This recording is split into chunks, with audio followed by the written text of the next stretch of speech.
Avez-vous déjà cru à un mythe sur la santé des femmes qui s'est avéré faux? Bienvenue dans un voyage éclairé où nous démystifions certaines des idées fausses les plus courantes concernant la santé des femmes. À l'ère de l'information, il est facile de se laisser tromper par les mythes populaires, mais il est temps de remettre les pendules à l'heure. En nous appuyant sur des preuves scientifiques et les avis d'experts, nous sommes ici pour mettre en lumière la vérité derrière ces mythes. Alors sans plus attendre, embarquons dans ce voyage instructif pour démystifier les mythes les plus courants sur la santé des femmes. Mythe numéro 1, la menstruation élimine les toxines du corps, mais attendez, ne tirons pas de conclusions hâtives. La menstruation est un processus biologique naturel qui prépare le corps à une éventuelle grossesse. Ce n'est pas une méthode de désintoxication. Des études scientifiques ont démystifié ce mythe à plusieurs reprises, en soulignant que la menstruation fait partie d'un cycle de reproduction complexe et non d'une purification mensuelle. Alors soyons clairs. Ainsi, la menstruation n'est pas un processus de désintoxication, mais une partie cruciale du cycle reproductif. Mythe numéro 2, les femmes ne peuvent pas tomber enceintes pendant leurs règles. C'est une croyance répandue, mais elle n'est pas entièrement exacte. Même si la probabilité est moindre, ce n'est pas impossible. Voici la science. Les spermatozoïdes peuvent vivre jusqu'à 5 jours à l'intérieur du corps féminin. Et si l'ovulation survient tôt dans le cycle, il existe une chance de conception.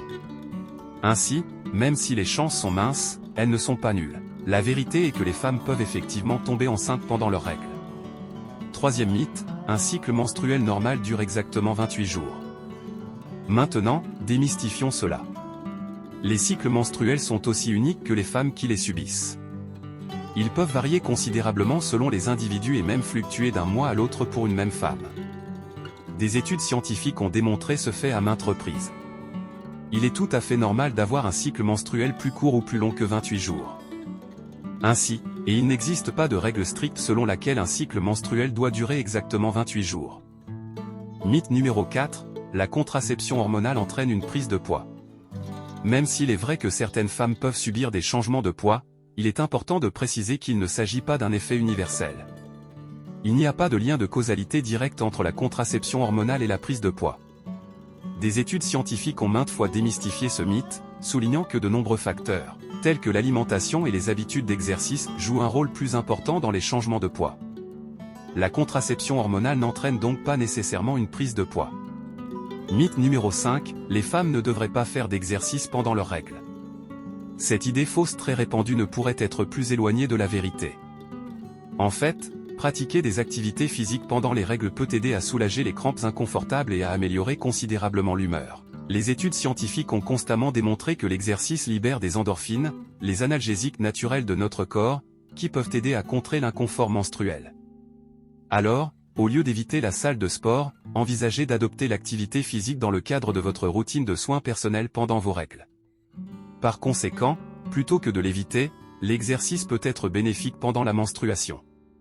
Comme nous l'avons vu, de nombreuses idées fausses circulent sur la santé des femmes.